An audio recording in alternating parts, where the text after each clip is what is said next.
กัน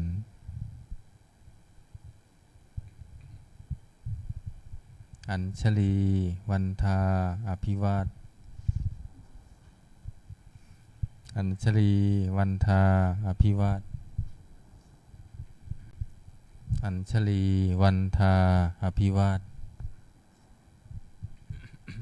อัญชลีวันทาอัญชลีขอโอกาสขออนุญาตครูบาอาจารย์พระมหาเถระพระเถรานุเถระพระมัชฌิมาปนามกะแม่ชีโยคีในการเป็นต้นเสียงธรรมวัดเย็นในวันนี้เปิดหนังสือสวดมนต์แปลเล่มใหญ่ไปที่หน้าหนึ่ง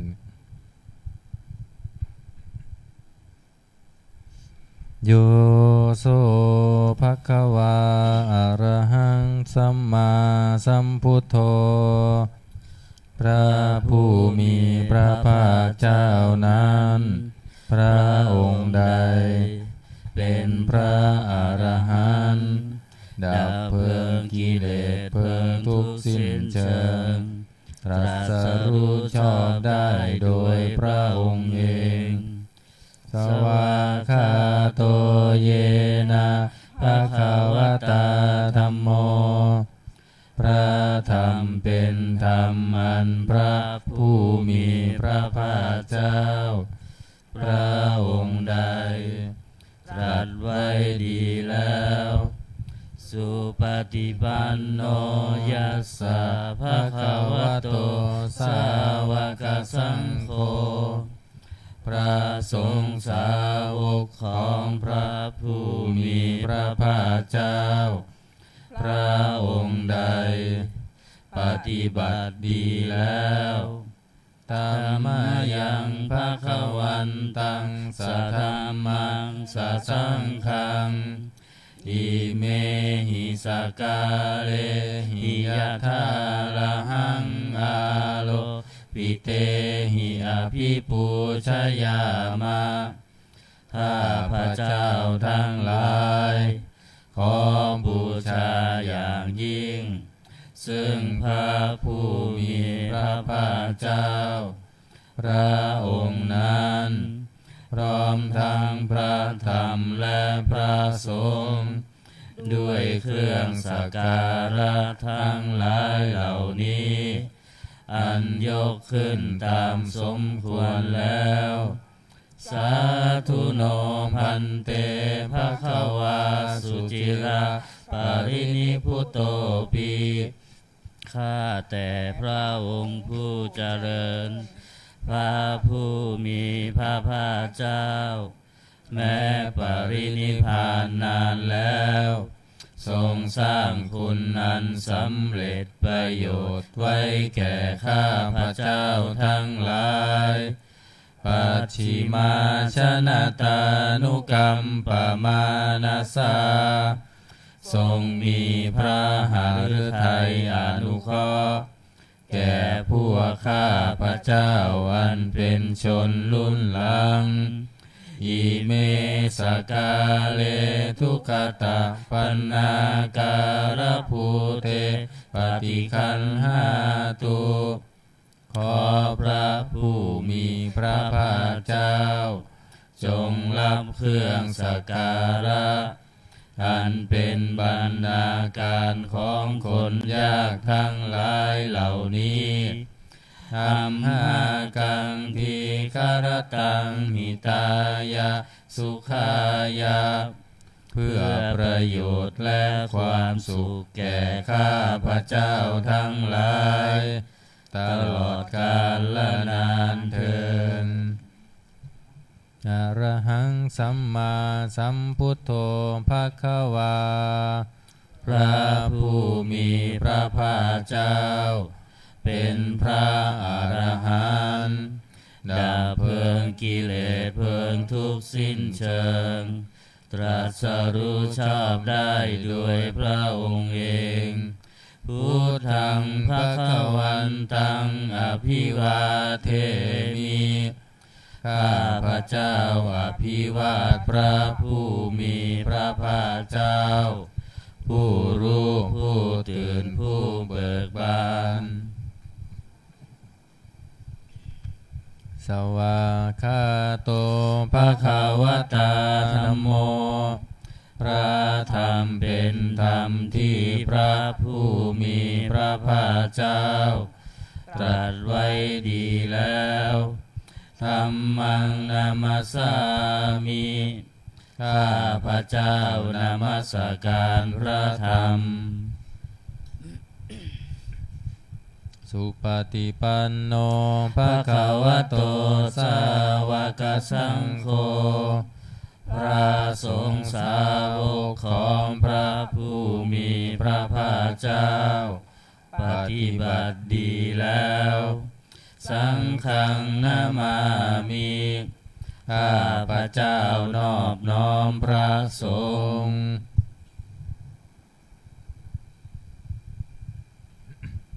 อันธรรมยังพุทธัสสะภะคะวะโตบุพพาคณมการังกโรมาเสนะโมตัสสะภะคะวะโตขอนอบน้อมแด่พระผู้มีพระภาคเจ้าพระองค์นั้นอะระหะโตซึ่งเป็นผู้ไกลจากกิเลสสัมมาสัมพุทธัสสะ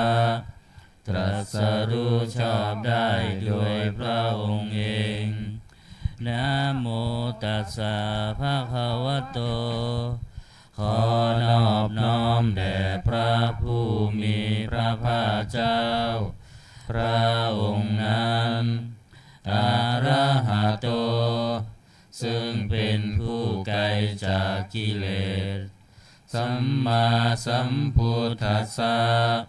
ตรัสรู้ชอบได้โดยพระองค์เองนะโมตัสสะภะคะวะโต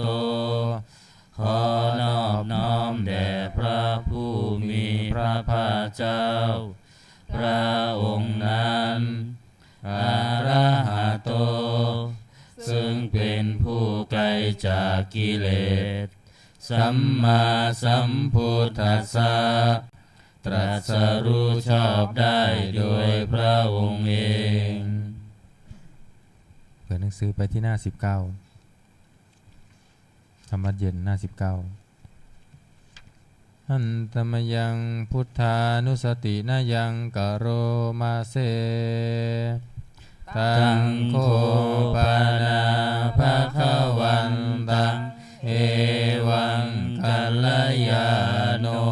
กิตติสัทโธอะภุคโตก็กิตติศักดิ์อันงามของพระผู้มีพระภาคเจ้านั้นได้ฟุ้งไปแล้วอย่างนี้ว่าอิติปิโสภะคะวาเพราะเหตุอย่างนี้พระผู้มีพระภาคเจ้านั้นอะระหังเป็นผู้ไกลจากกิเลสสัมมาสัมพุทโธเป็นผู้ตรัสรู้ชอบได้โดยพระองค์เองวิชชาจารณะสัมปันโนเป็นผู้ถึงพร้อมด้วยวิชชาและจารณะสุขโตเป็นผู้ไปแล้วด้วยดีโลกวิทูเป็นผู้รู้โลกอย่างแจ่มแจ้งอนุตตรปุริสธรรมสารถิเป็นผู้สามารถฝึกบุรุษที่สมควรฝึกได้อย่างไม่มีใครยิ่งกว่าสัทธาเทวมนุษย์สานังเป็นครูผู้สอนของเทวดาและมนุษย์ทั้งหลายพุทโธเป็นผู้รู้ผู้ตื่นผู้เบิกบานด้วยธรรมภควาติเป็นผู้มีความจำเริญจำแนกคำสั่งสอนสัตว์ดังนี้อันธรรมยังพุทธาภิกขิติงกโรมาเส พุทธวารหันตวรตาภิกขุนาภิยุโตพระพุทธเจ้าประกอบด้วยคุณมีความประเสริฐแห่งอรหันตคุณเป็นต้นสุทธาภิญาณกรุณาหิสมาคตโตพระองค์อันประกอบด้วยพระญาณและพระกรุณาอันบริสุทธิ์โพเทสิโยสุชนะตังกัมรังวสุโรพระองค์ใดทรงกระทำชนที่ดีให้เบิกบานดุจอาทิตย์ทำบัวให้บานวันธามหังตมรณังศิรสาชิเนทังข้าพระเจ้าไหว้พระชินสีห์ผู้ไม่มีกิเลสพระองค์นั้นด้วยเสียงกล่าวพุทโธโยสัพพปานินังสารนังเขมามุตตมังพระพุทธเจ้าพระองค์ใด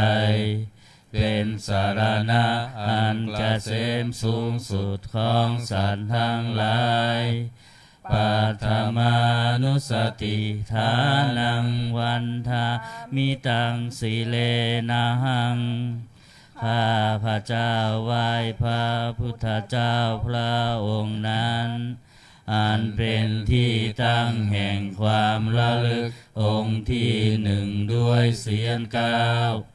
พุทธัสสะหัสสมิทาโสวะพุทโธเมสามิกิสโรข้าพระเจ้าเป็นทาสของพระพุทธเจ้าพระพุทธเจ้าเป็นนายมีอิสระเหนือข้าพระเจ้าพุทโธทุกขัสสะหาตาจาวิทาตาจาหิตัสสะเมพระพุทธเจ้าเป็นเครื่องกำจัดทุกข์และทรงไว้ซึ่งประโยชน์แก่ข้าพระเจ้าพุทธัสสะหังนิยาเทมิสรีรันชีวิตันจิทังข้าพระเจ้ามอบกายถวายชีวิตนี้แด่พระพุทธเจ้าวันทันโตหังจาริสามิพุทธัสเสวสุโพธิตังข้าพระเจ้าผู้ไหวอยู่จากประพฤติตามซึ่งความตรัสรู้ดีของพระพุทธเจ้านัตถิเมสารนังอัญญังพุทโธเมสารนังวรัง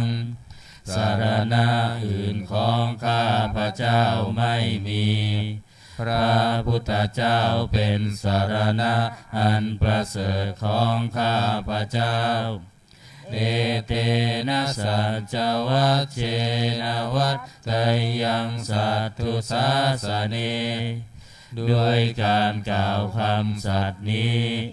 ข้าพระเจ้าพึงเจริญในพระศาสนาของพระศาสดาพุทธังเมวันนามาเนนะยังปุญญังปัสสุตังอิทาข้าพระเจ้าผู้ไหวอยู่ซึ่งพระพุทธเจ้าได้ขวนขวายบุญใดในบัดนี้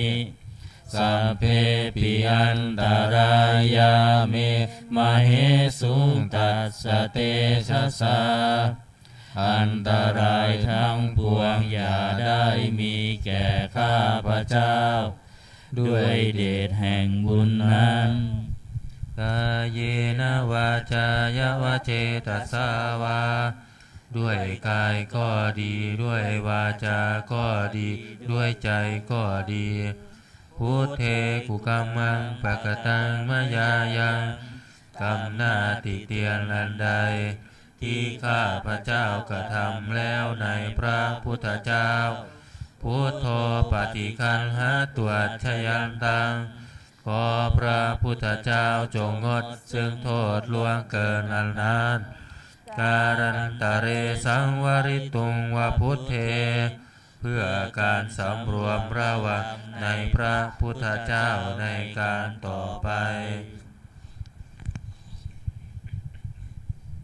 หันธรรมยังธรรมานุสตินายังกโรมาเสสวากขาโตภะคะวตาธัมโมพระธรรมเป็นสิ่งที่พระผู้มีพระภาคเจ้าตรัสไว้ดีแล้วสันทิฏฐิโกเป็นสิ่งที่ผู้ศึกษาและปฏิบัติพึงเห็นได้ด้วยตนเองอาการิโกเป็นสิ่งที่ปฏิบัติได้และให้ผลได้ไม่จำกัดการเอหิปัสสิโกเป็นสิ่งที่ควรกล่าวกับผู้อื่นว่าท่านจงมาดูเถิดโอปานายิโกเป็นสิ่งที่ควรน้อมเข้ามาใส่ตัวปัจจตังเวทิตัมโพวินยูหิติ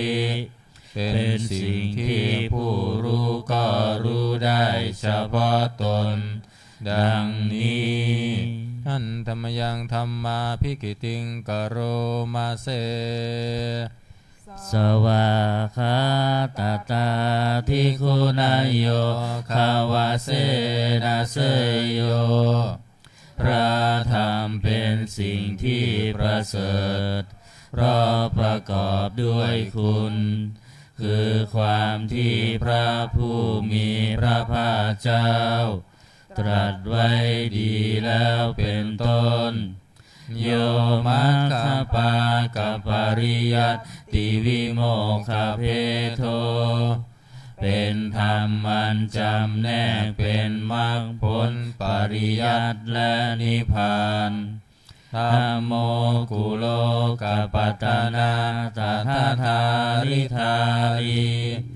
เป็นธรรมทรงไว้ซึ่งผู้ทรงธรรมจากการตกไปสู่โลกที่ชั่ววันธามหังธรรมหารังวรธรรมเมตังข้าพระเจ้าไหว้พระธรรมมันประเสริฐนั้นอันเป็นเครื่องขจัดเสียซึ่งความมืดธัมโมโยสัพพปานินังสารนังเขมามุตตมังพระธรรมใดเป็นสารณะอันเกษมสูงสุดของสัตว์ทั้งหลายทุติยานุสติทานังวันทามิตังสิเลนะหังข้าพระเจ้าไหว้พระธรรมนั้นอันเป็นที่ตั้งแห่งความระลึกองค์ที่สองด้วยเสียงก้าวธัมมัสสาหัสสมิทาโสวะธัมโมเมสามิกิสโรข้าพระเจ้าเป็นทาสของพระธรรมพระธรรมเป็นนายมีอิสระเหนือข้าพระเจ้าธัมโมทุกขัสสะคาตาจะวิทาตาจะหิตัสสะเมพระธรรมเป็นเครื่องกำจัดทุกข์และทรงไว้ซึ่งประโยชน์แก่ข้าพระเจ้าธัมมัสสาหังนิยาเทมิสรีรันชีวิตันจิทังข้าพระเจ้ามอบกายถวายชีวิตนี้แด่พระธรรมวันทันโตหังจาริสามิธรรมัสเสวสุธรรมตังข้าพระเจ้าผู้ไหวอยู่จากประพฤติตามซึ่งความเป็นธรรมดีของพระธรรมนาทิเมสารนังอัญญังธัมโมเมสารนังวรังส สารณะอื่นของข้าพระเจ้าไม่มีพระธรรมเป็นสารณะอันประเสริฐของข้าพระเจ้าเอเตนะสัจวัจเจนะวัตตยังสัตถุสาสเนด้วยการกล่าวคำสัตย์นี้ข้าพระเจ้าพึงเจริญในพระศาสนาของพระศาสดาธัมมังเมวันธมาเนนะยังปุญญาปัสสุตังอิทาข้าพระเจ้าผู้ไว้อยู่ซึ่งพระธรรมได้ขวนขวายบุญใดในบัดนี้สาเพปิอันตรายาเมมเหสุตัสสะเตชะสาอันตรายทั้งปวงอย่าได้มีแก่ข้าพระเจ้าด้วยเดชแห่งบุญนั้นกายเยนะวาจายาวะเจตสาวาด้วยกายก็ดีด้วยวาจาก็ดีด้วยใจก็ดีธัมเมกุกัมมังปะกตังมะยายังกรรมหน้าติเตียนอันใดที่ข้าพระเจ้ากระทำแล้วในพระธรรมธัมโมปฏิคันหะตุอัจฉยันตังขอพระธรรมจงงดซึ่งโทษล่วงเกินนั้นการันตะเรสังวริตุงวธรรมเมเพื่อการสำรวมระวังในพระธรรมในการต่อไปอันธรรมยังสังขานุสตินายังกโรมาเสสุปฏิปันโนภะคะวะโตสาวกสังโฆทรงสาวกของพระผู้มีพระภาคเจ้าปฏิบัติดีแล้วอุชุปฏิปันโนภะคะวะโตสาวกสังโฆทรงสาวกของพระผู้มีพระภาคเจ้าปฏิบัติตรงแล้วยายะปฏิปันโนภะคะวะโตสาวกสังโฆทรงสาวกของพระผู้มีพระภาคเจ้าปฏิบัติเพื่อรู้ธรรมเป็นเครื่องออกจากทุกข์แล้วสามีจิปฏิปันโนภะคะวะโตสาวกสังโฆทรงสาวกของพระผู้มีพระภาคเจ้าปฏิบัติสมควรแล้วยาทิทางได้แก่บุคคลเหล่านี้คือจาตาริปุริสายุคานิอัตถปุริสบุคลาคู่แห่งบุรุษ4คู่นับเรียงตัวบุรุษได้8บุรุษเอสะภะคะวะโตสาวกสังโฆนั่นแหละทรงสาวกของพระผู้มีพระภาคเจ้าอาหุนายโยเป็นสมควรแก่สักการะที่เขานำมาบูชาปาหุนายโยเป็นสมควรแก่สักการะที่เขาจัดไว้ต้อนรับทักขินายโย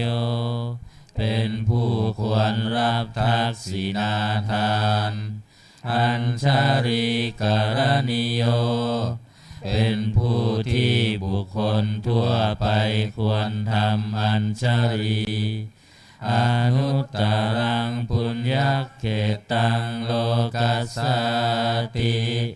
เป็นเนื้อนาบุญของโลก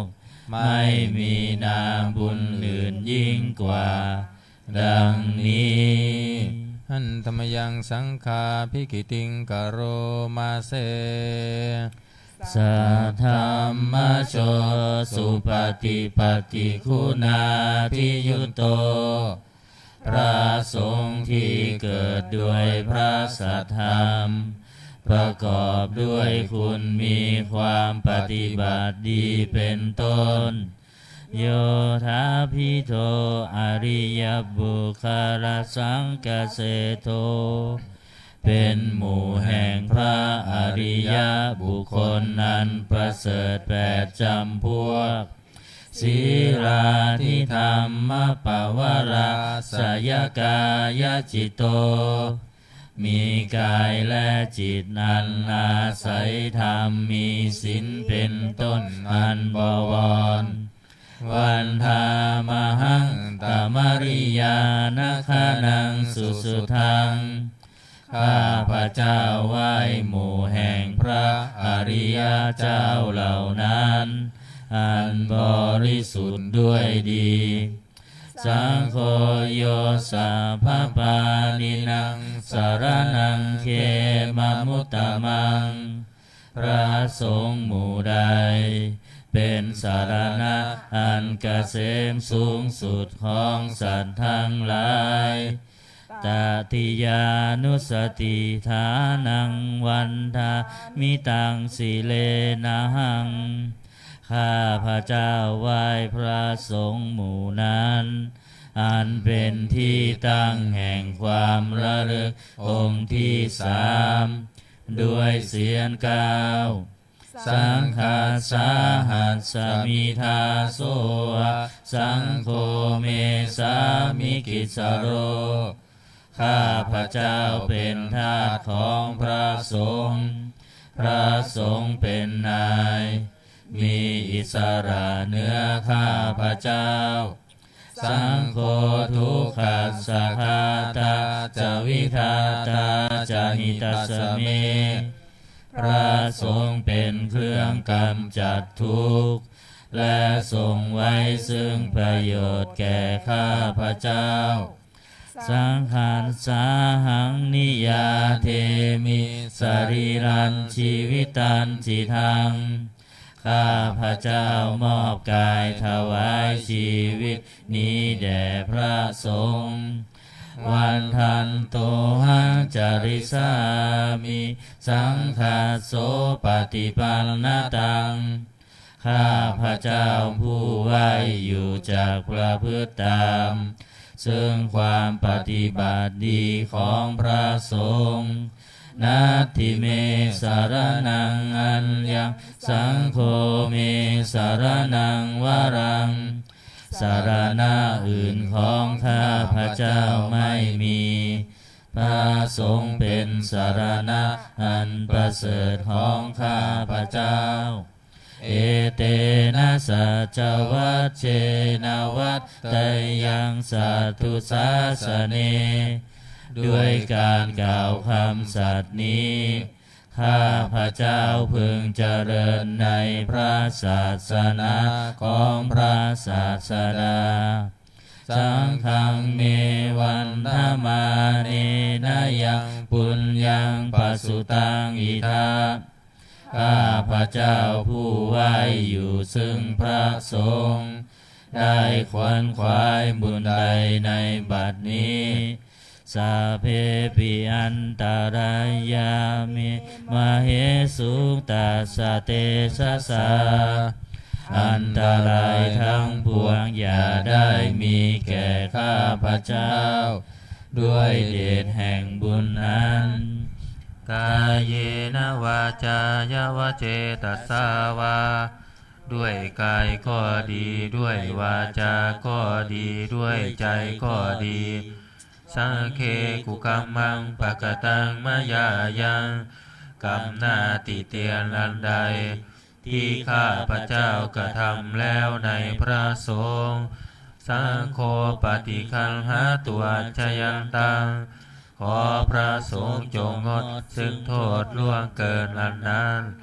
การันตะเรสังวริตุงวสังเคเพื่อการสำรวมระวังในพระสงฆ์ในการต่อไป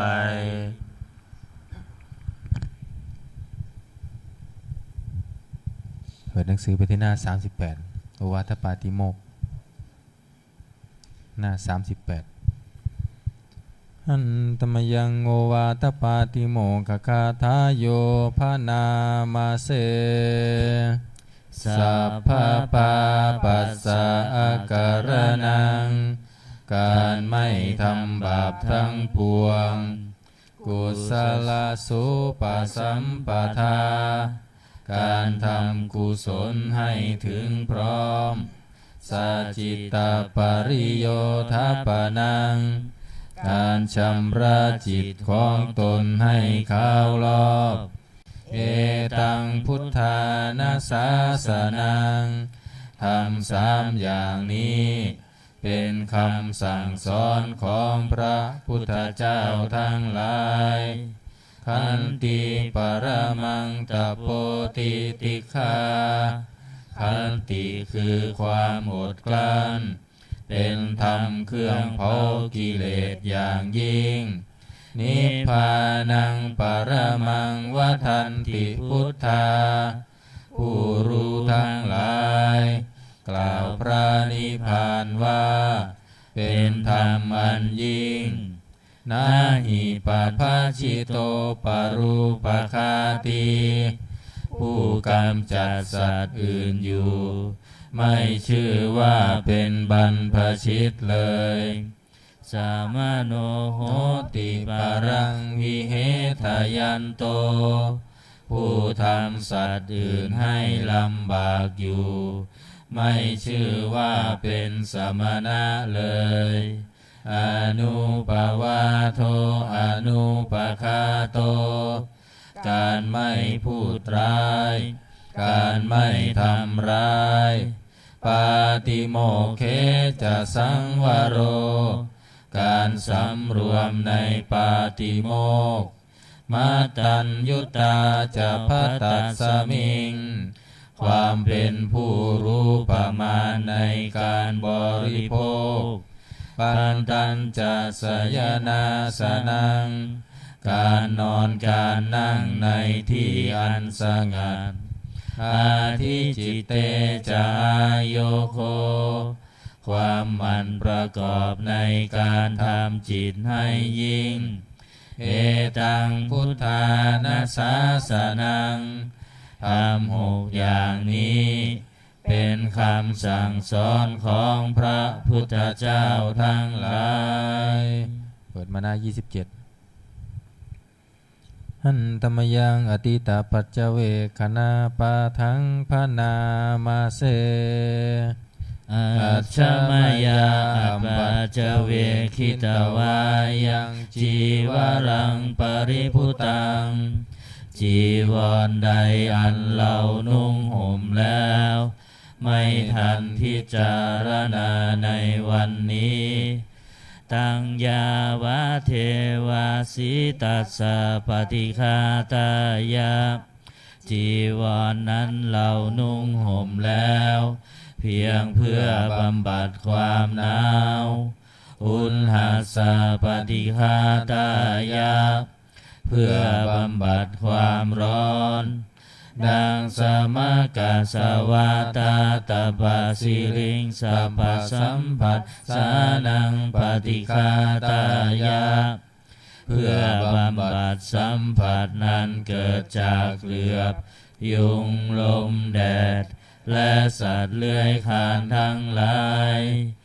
ยาวะเทวาหิริโกปินาปฏิชาทานาทังและเพียงเพื่อปกปิดอวัยวะอันให้เกิดความละอายอัจฉมยาปัจจเวคิตวาโยบิณฑบาโตปริพุตโตบิณฑบาตใดอันเราฉันแล้วไม่ทันพิจารณาในวันนี้โสเนวะทวายาบิณฑบาตนั้นเราฉันแล้วไม่ใช่เป็นไปเพื่อความเพลิดเพลินสนุกสนานนามาทายาไม่ใช่เป็นไปเพื่อความเมามันเกิดกำลังพลังทางกายนามันธนายะ ไม่ใช่เป็นไปเพื่อประดับนาวิภูสนายะไม่ใช่เป็นไปเพื่อตกแต่งยาวะเทวะอิมัสสกายัสสทิติยาแต่ให้เป็นไปเพื่อความตั้งอยู่ได้แห่งกายนี้ยาปนายะเพื่อความเป็นไปได้ของอัตภาพ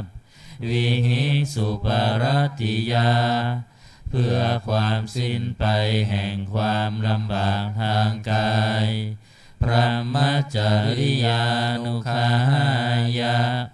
เพื่ออนุเคราะห์แก่การประพฤติพรหมจรรย์อิติปุรานันจะเวทนังปฏิหังคามิด้วยการทำอย่างนี้เราย่อมระงับเสียได้ซึ่งทุกขเวทนาเก่าคือความหิวนาวันจะเวทนังนาอุปาเทสามิและไม่ทำทุกขเวทนาไม่ให้เกิดขึ้นยาตาราจะเมภวิสติอนวัชตาจะภาสุวิหารจาติอันหนึ่งความเป็นไปโดยสะดวกแห่งอัตภาพนี้ด้วยความเป็นผู้หาโทษมิได้ด้วยและความเป็นอยู่ด้วยผาสุขด้วยจักมีแก่เราดังนี้อาชมยังอปัจจเวคิตวายังเสนาสนังปริพุตังเสนาสนะใดเราใช้สอยแล้วไม่ทันพิจารณาในวันนี้ตังยาวะเทวาสิตัสสะปฏิฆาตายาเสนาสนะนั้นเราใช้สอยแล้วเพียงเพื่อบำบัดความหนาวอุณหัสสะปฏิฆาตายาเพื่อบำบัดความร้อนดังสมกัสสวาตาตัปปสิริงสัมปสัมผัสสานังปฏิฆาตายาเพื่อบำบัดสัมผัสนั้นเกิดจากเหลือบยุงลมแดดและสัตว์เลื้อยคลานทั้งหลายยาวะเทวะอุตุปริสยวิโนทนาปฏิสัลลานารามัทธังเพียงเพื่อบรรเทาอันตรายอันพึงมีจากดินฟ้าอากาศและเพื่อความเป็นผู้ยินดีอยู่ได้ในที่หลีกเล่นสำหรับภาวนาอาชมยาอัปปัจจเวคิตวาโยคิรานะปัจจยเพสัชชปาริคาโรปริพุตโตคิรานะเพสันบริขารใดอันเราบริโภคแล้วไม่ทันพิจารณาในวันนี้โสยาวะเทวะอุปันนานังเวยาภาธิกานังเวทนานังปฏิฆาตายาคิรานาเพสันบริขารนั้นเราบริโภคแล้วเพียงเพื่อบำบัดทุกขเวทนาอันบังเกิดขึ้นแล้วมีอาพาธต่างๆเป็นมูลอาภยาปัจจปรมตายาติเพื่อความเป็นผู้ไม่มีโรคเบียดเบียนเป็นอย่างยิ่งดังนี้อันตมยังอุทิศนาทิฏฐานาคาทายโย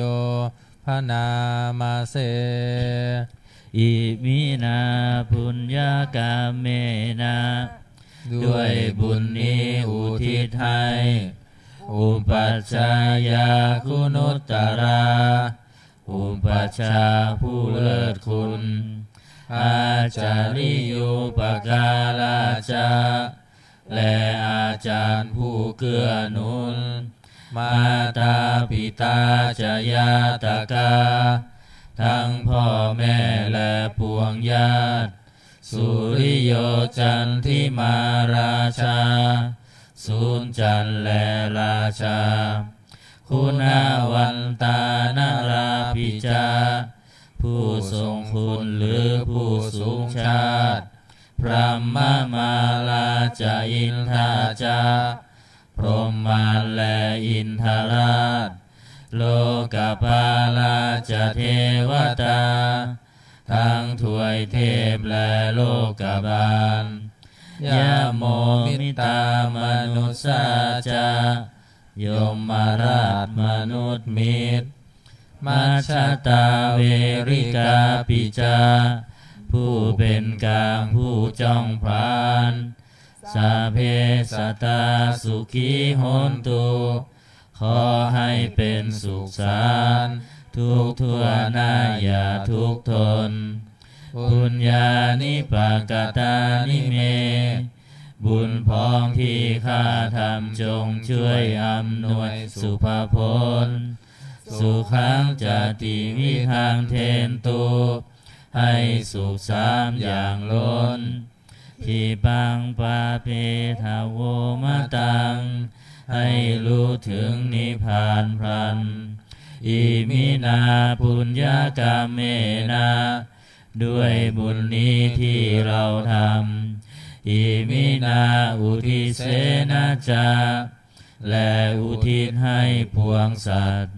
ทิปาหังสุรเพเจวะเราพันได้ซึ่งการตัดตัณหุปาทานเฉทนังตัวตัณหาอุปาทานเยสันตาเนหินาธรรมาสิ่งชั่วในดวงใจยาวานิพานโตมะมังกว่าเราจะถึงนิพพานนาสันตุสัพพทาเยวะมาลายสิ้นจากสันดานยัตถาชาโตภะเวภะเวทุกภพที่เราเกิดอุชุจิตังสติปัญญามีจิตตรงและสติทั้งปัญญาอันประเสริฐสังเลโควิริยมหินาพร้อมทั้งความเพียรเลิศเป็นเครื่องขูดกิเลสหายมาลาละพันตุโนกาสังโอกาสอย่าพึงมีแก่หมู่มารสิ้นทั้งหลายกาตุนจาวิริเยสุเมเป็นช่องประทุษร้ายทำลายล้างความเพียรจมพุทธาธิปาวโรนาโทพระพุทธผู้บวรนาถธัมโมนาโทวรุตตโมพระธรรมที่พึ่งอุดมนาโทปัจเจกพุทโธจา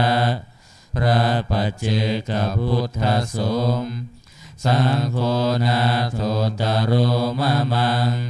โทพระสงฆ์ที่พึ่งพยองเตโสตมานุภาเวนะด้วยอานุภาพนั้นมาโรกาสังละพันตุมาขอหมู่มารอย่าได้ช่องทัสสะปุญญานุภาเวนะด้วยเดชบุญทั้ง10ป้องมาโรกาสังละพันตุมาอย่าเปิดโอกาสแก่มารเถิด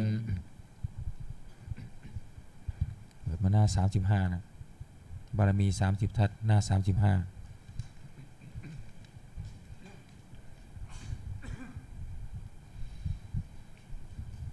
ทานะปารามีสัมปันโนทานะอุปปารามีสัมปันโนทานะปรมัตถปารามี สัมปันโนเมตตาไมตรีกรุณามุทิตาอุเบกขาปารามิสัมปันโนอิติปิโสภะคะวะศีลปารามิสัมปันโนศีลอุปปารามิสัมปันโนศีลปรมัตถปารามิสัมปันโนเมตตาไมตรีกรุณามุทิตาอุเบกขาปารามิสัมปันโนอิติปิโสภะคะวะเนกขัมมะปารามิสัมปันโนเนกขัมมะอุปปารามิสัมปันโนเนกขัมมะปรมัตถปารามิสัมปันโนเมตตาไมตรีกรุณามุทิตาอุเบกขาปารามิสัมปันโนอิติปิโสภะคะวะปัญญาปารามิสัมปันโนปัญญาอุปปารามิสัมปันโนปัญญาปรมัตถปารามิสัมปันโนเมตตาไมตรีกรุณามุทิตาอุเบกขาปารามิสัมปันโนอิติปิโสภะคะวะวิริยาปารามิสัมปันโนวิริยาอุปปารามิสัมปันโนวิริยาปรมัตถปารามิสัมปันโนเมตตาไมตรีกรุณามุทิตาอุเบกขาปารามิสัมปันโนอิติปิโสภะคะวะขันติปารามิสัมปันโนขันติอุปปารามิสัมปันโนขันติปรมัตถปารามิสัมปันโนเมตตาไมตรีกรุณามุทิตาอุเบกขาปารามิสัมปันโนอิติปิโสภะคะวะสัจจะปารามิสัมปันโนสัจจะอุปปารามิสัมปันโนสัจจะปรมัตถปารามิสัมปันโนเมตตาไมตรีกรุณามุทิตาอุเบกขาปารามิสัมปันโนอิติปิโสภะคะวะอธิฐานะปารามิสัมปันโนอธิฐานะอุปปารามิสัมปันโนอธิฐานะปรมัตถปารามิสัมปันโนเมตตาไมตรีกรุณามุทิตาอุเบกขาปารามิ สัมปันโนอิติปิโสภะคะวะเม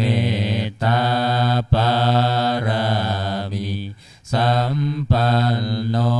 เมตตาอุปปารามิสัมปันโนเมตตาปรมัตถปารามิสัมปันโนเมตตาไม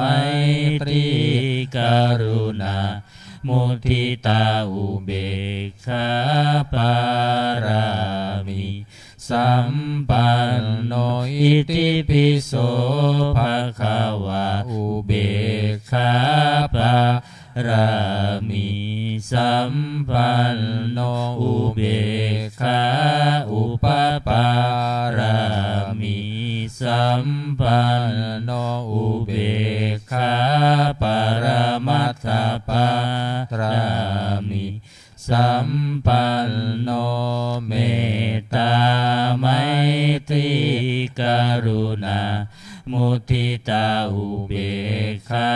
ปารามิสัมปันโนอิติปิโสภะคะวะทัสสะปารามิสัมปันโนทัสสะอุปปารามิสัมปันโนทัสสะปรมัตถปารามิสัมปันโนเมตตาไมตรีกรุณามุทิตาอุเบกขาปารามิสัมปันโนอิติปิโสภะคะวะพุทธังสรณังคัจฉามินะมามิหังหนังสือมนต์พิธีเล่มเหลืองนะครับหน้า48คาถาหวานทรายหน้า48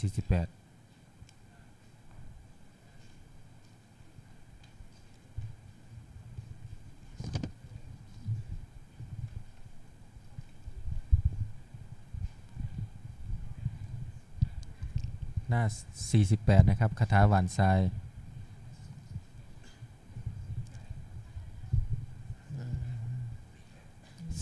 เล่มเหลืองนะครับมนต์พิธีเล่มเหลืองอิมัสสมิงราชเสมานาเขเตสมันตาสัตตโยชนะสัตตสหสานิพุทธชารปริกเขเตรักขันตุสุรักขันตุอิมัสสมิงราชเสมานาเขเตสมันตาสันตโยชนะสัตตสหสานิธรรมชารปริกเขเตรักขันตุสุรักขันตุอิมัสสมิงราชเสมานาเขเตสมันตาสัตตโยชนะสัตตสหัสสานิปัจเจกพุทธชารปริกเขเตรักขันตุสุรักขันตุอิมัสสมิงราชเสมานาเขเตสมันตาสัตตโยชนะสัตตสหัสสานิสังฆชารปริกเขเตรักขันตุสุรักขันตุบุรพารัสมิง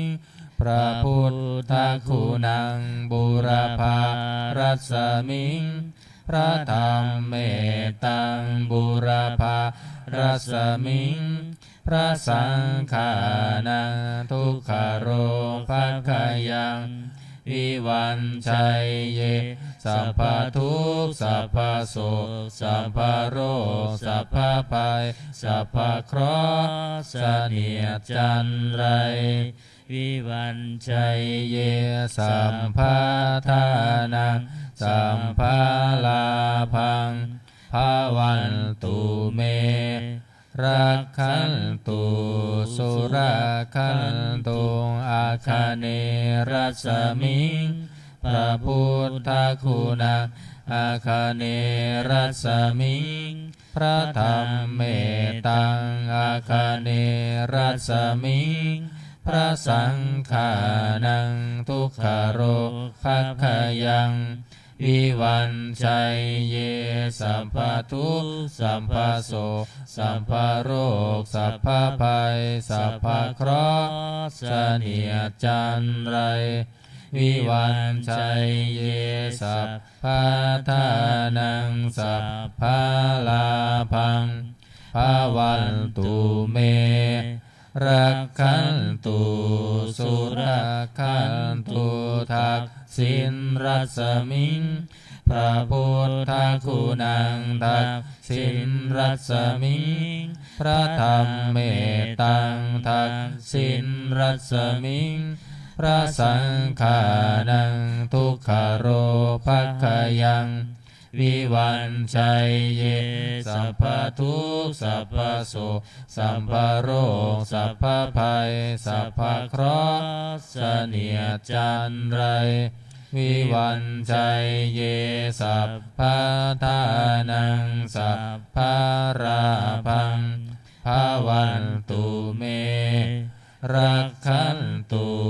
สุราคันตุหรดีรัสมิงพระพุทธคุณาหรดีรัสมิงพระธรรมเมตังหรดีรัสมิงพระสังฆานังทุกขโรภัคขยัง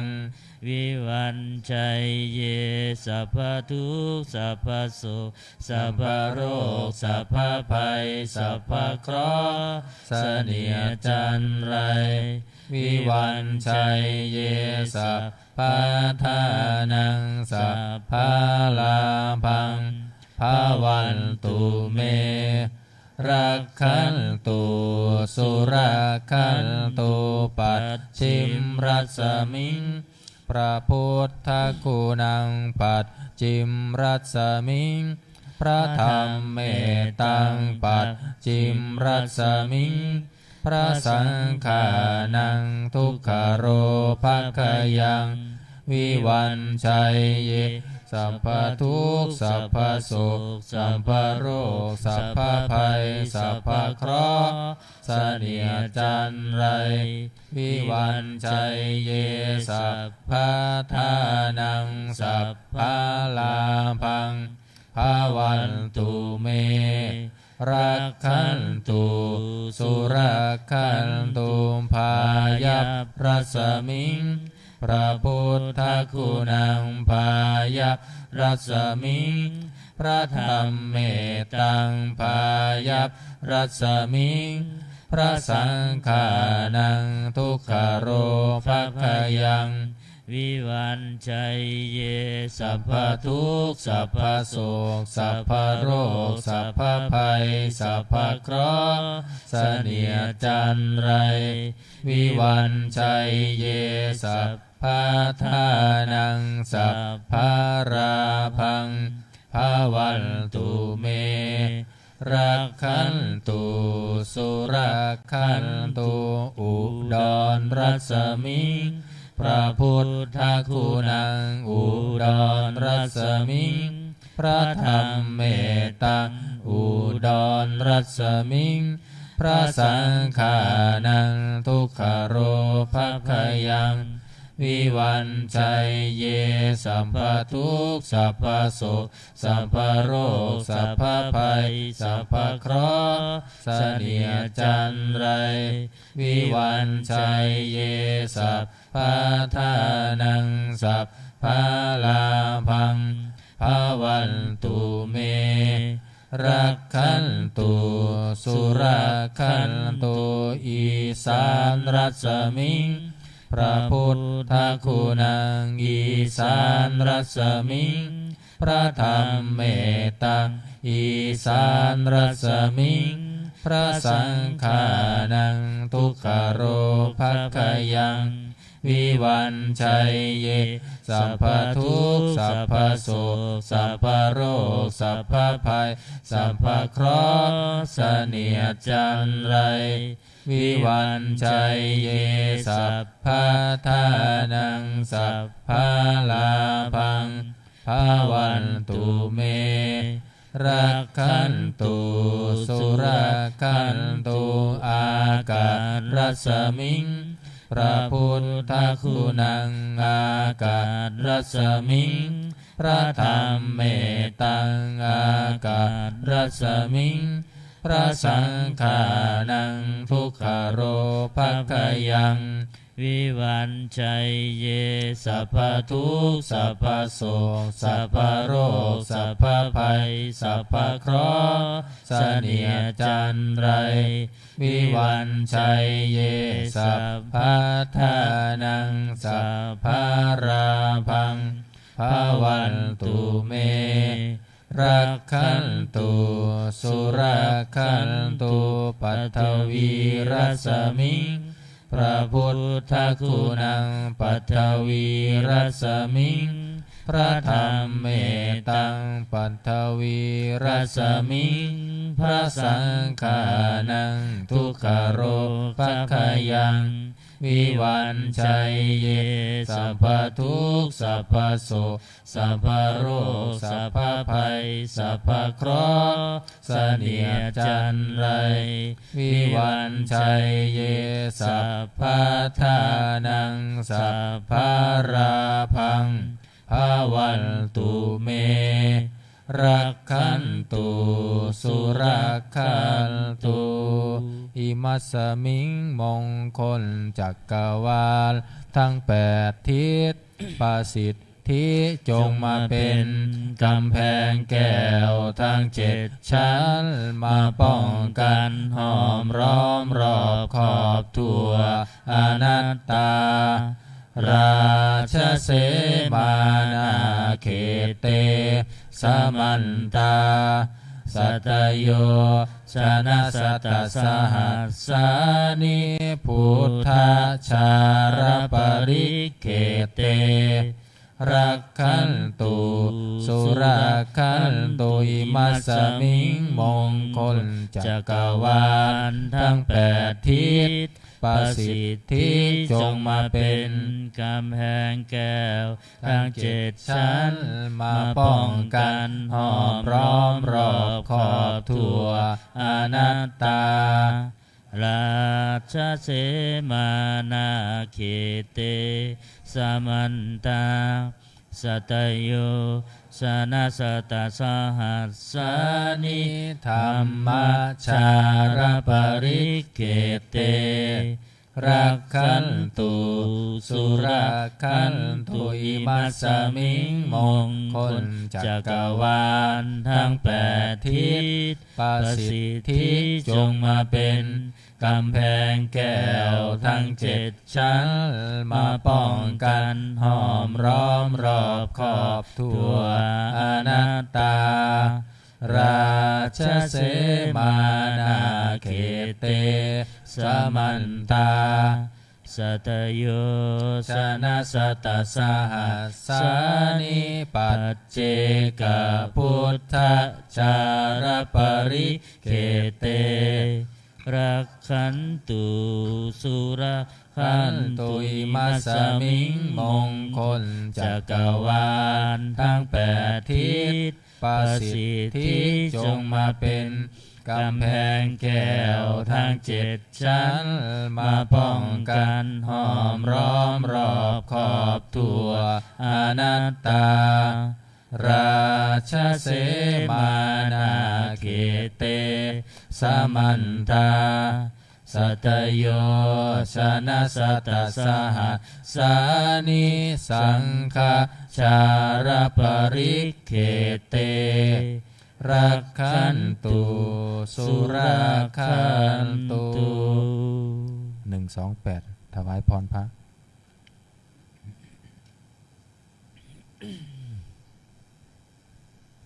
128บทถวายพรพานอิติปิโสภะคะวาอะระหังสัมมาสัมพุทโธวิชาจารณสัมปันโนสุขโตโลกวิทูอนุตตโรปุริสัทธัมมาสารถิสัทธาเทวมนุษสานังพุทโธภควาติสวาคาโตภควตาธัมโมสันทิฏฐิโกอากาลิโกเอหิปัสสิโกโอปนัยยิโกปัญจตังเวทิตัสโพวินโยหิติสุปฏิปันโนภะคะวะโตสาวกสังโฆอุชุปฏิปันโนภะคะวะโตสาวกสังโฆยายาปฏิปันโนภะคะวะโตสาวกสังโฆสามีจิปฏิปันโนภะคะวะโตสาวกสังโฆยะทิทังจัตตาริปุริสายุคานิอัตถาปุริสาภุคลาเอสะภะคะวะโตสาวกสังโฆอาหุนายโยปะหุนายโยทักขินายโยอัญชาริกรณิโยอนุตตรังปุญญเกตังโลกัสสติพาหุงสหสมาพิเนมิตาสาวุทันตังคีเมกรังอุทิตาโครัสเสนามารังทานาทิธรรมวิธินาชิตวามุนินโทตันเตสัสสะภวันตุเตชยมังคารานิมาราติเรกัมมพิโยชิตาสัมภารันติโค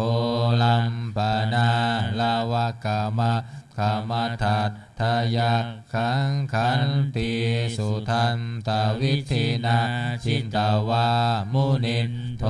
ตันเตชัสสะภวันตุเตชยมังคารานินารากิริงคัจฉวรังอติมัตตภูตังทา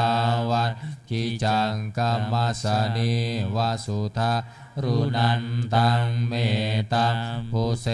กวิธินาชิตวามุนินโทตันเตชัสสะภวันตุเตชยมังคารานิอุขินตาขันคามาติหันทาสุทารุนันตังทาวันติโยชนะปะทังกุริมาละวันตังอิทธิพิสังคตมโนชินตวามุนินโท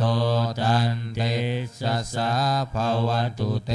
ชัยมังคารานิกันตวานากัตธโมทารังนิวาคัมพินิยาชินจายาทุทวัจจานังชานากายามัตเชสันเตนะโส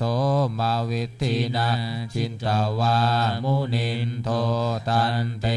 สัสสะภวตุเตชยมังคารานิสัจจังวิหายมันติสัจจังกวาทะเกตุงวาทาพิโรปิตามนังอติอันทภูตังปัญญาปฏิปัชาลิโตจิตตวามุนินโทตันเตชัสสะภวันตุเตชยมังคารานินันโทปานันทพุชะคังวิพุทธังมหิทิงปุตเตระเทระพุชะเคนะธรรมะปยันโตอิ ตุปเทสวิธินาชิตวะมุนินโทตันเตชัสสะภวันตุเตชยามะกรานิทุงคาหัตถิทิพุชเคนะสุทัตทหัตถังพรหมังวิสุทธิชุติเมพิภกาพิธานังญาณาคเทนะวิธินาชิตวะมุนินโทตันเต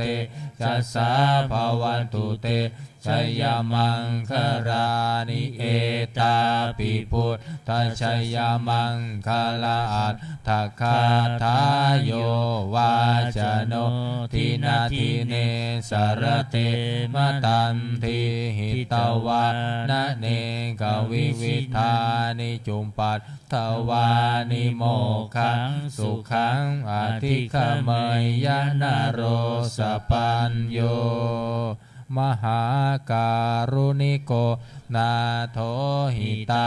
ยะสัมภปานินังภูเลตวะปารมีสัพพาปัตโตสัมโพธิโมตตมังเอเต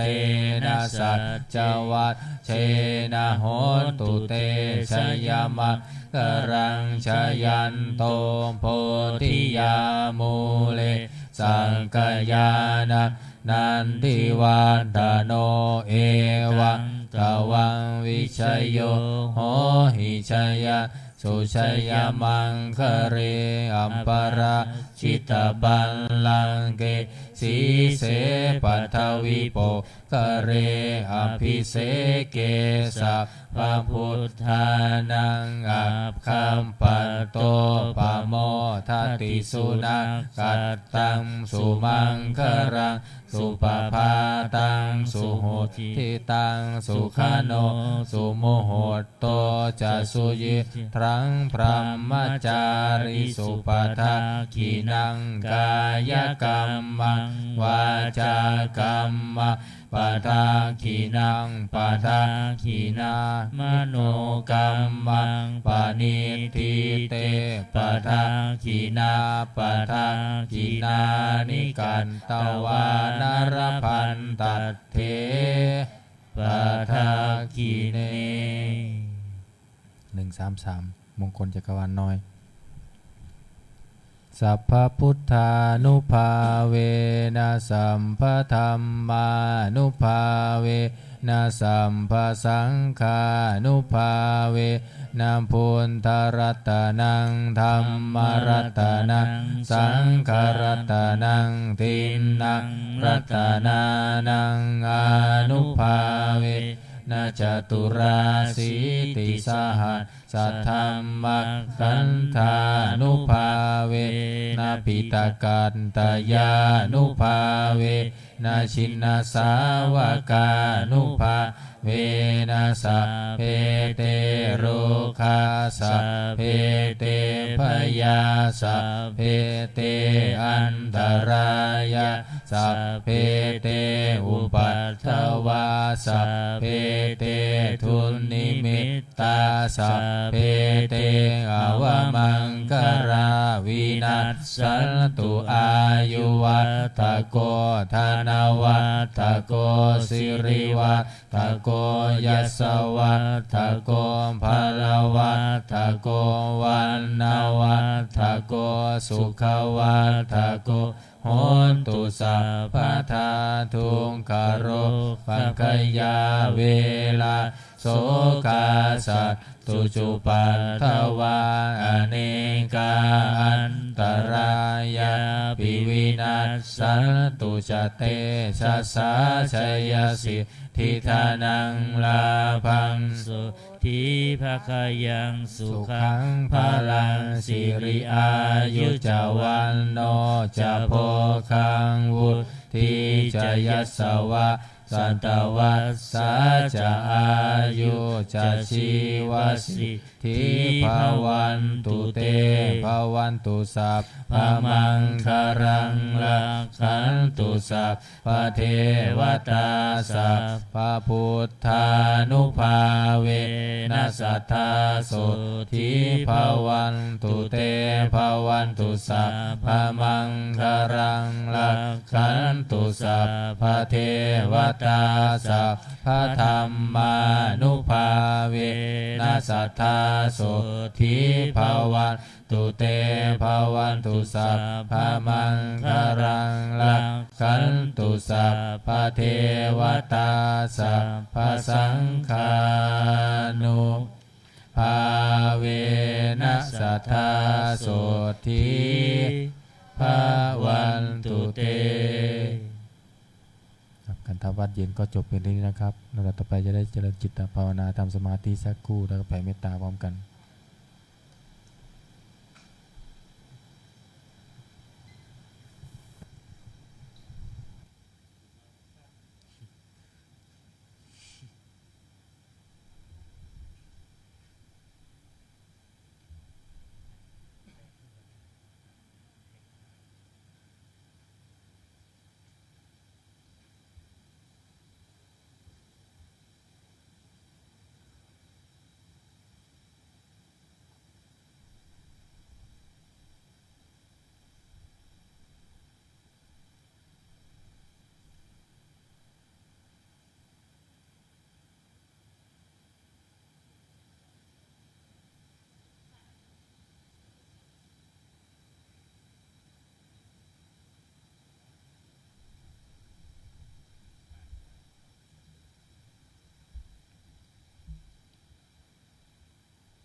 สมควรแก่เวลา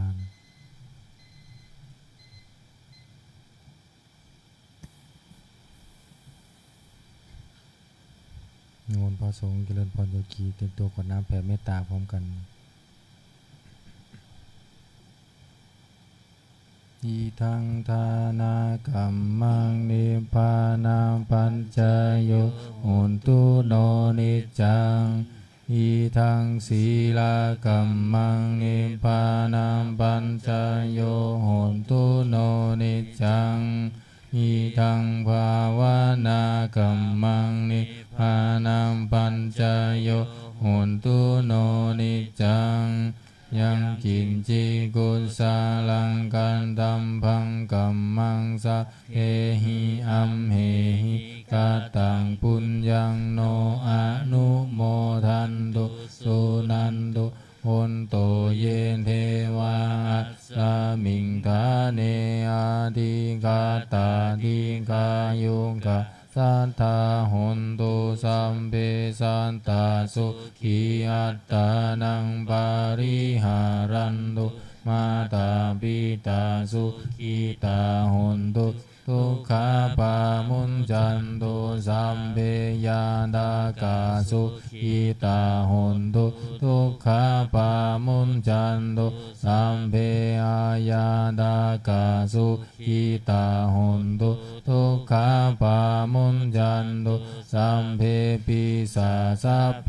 ยัคขะสัพเพเปตาสุขีตาหนตุทุกขาปามุนจันตุสัมเพนัคขตาสุขีตาหนตุทุกขาปามุนจันตุสัมเพเท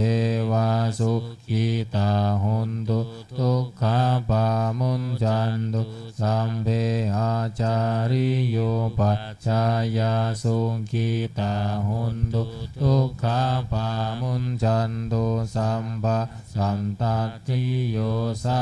มิจันตุโวคุกเข่าหันตาหลวงพร้อมกันมันทามิพุทธังสัพพะเมวะโทสังฆามะทาเมพันเตวันทามิธัมมังสัพพะเมวะโทสังฆามะทาเมพันเตวันทามิสังฆังสัพพะเมวะโทสังฆามะทาเมพันเตวันทามิการุอุมปัญจายาจาริเยสะพะเมวะโทสังฆามะทาเมพันเตวันทามิกัมมัฏฐานังสะพะเมวะโทสังฆามะทาเมพันเตวันทามิอาราเมพันทะสิมังสัพพะเมวะโทสังฆามะทาเมพันเตวันทามิเจติยังสัมพังสัมปะทาเนสุพันติทิตาสารีละตาตุมหาโพธิพุทธารูปังสักการังสัทธานากาโลเกเทวาโลเกพรหมโลเกจัมปุทิเปลังกาทิเปสารีระธาตุโยเกสาธาตุโยอะระหันตธาตุโยเจติยังกันตะพุทธิยะตุราสิติสาหะเสธัมมะกันเทสัพเพสัมปานิสัมภาโสอัญชลีวันทาอภิวัตอัญชลีวันทาอภิวัตอัญชลีวันทาอภิวัตอัญชลีวันทาอัญชลีก็หมอบวันทาน้อยสาธุวันทามิพันเตสัพพังอปาราทกามัตถะเมพันเตมายากตังปุญญาสามินาอนุโมทิตาพังสามินากตังปุญญังไมหะตาตาพังสาธุสาธุอนุโมทามิกราบพระรัตนตรัยพร้อมกันอ อะระหังสัมมาสัมพุทโธภะคะวาพุทธังภะคะวันตังอภิวาเทมิสวากขาโตภะคะวะตาธัมโมธัมมังนามัสสามิสุปฏิปันโนภะคะวะโต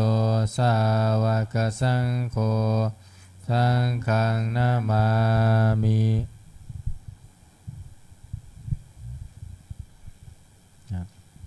นิมนต์พระสงฆ์คุกเข่ากราบพระมหาเถระพระอาจารย์สรวิทย์ติขาวีโลพร้อมกันแม่ชีวคีกราบทีหลังอัญชลีวันทาอภิวาทอัญชลีวันทาอภิวาทอัญชลีวันทาอภิวาทอัญชลีวันทาอัญชลีขอเชิญแม่ชีและโยคีทุกท่านกราบพระ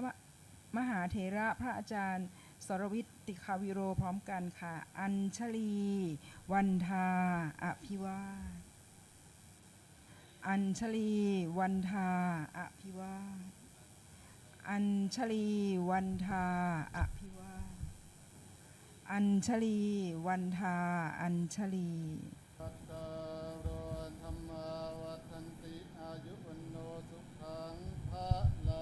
สาธุสาธุสาธุ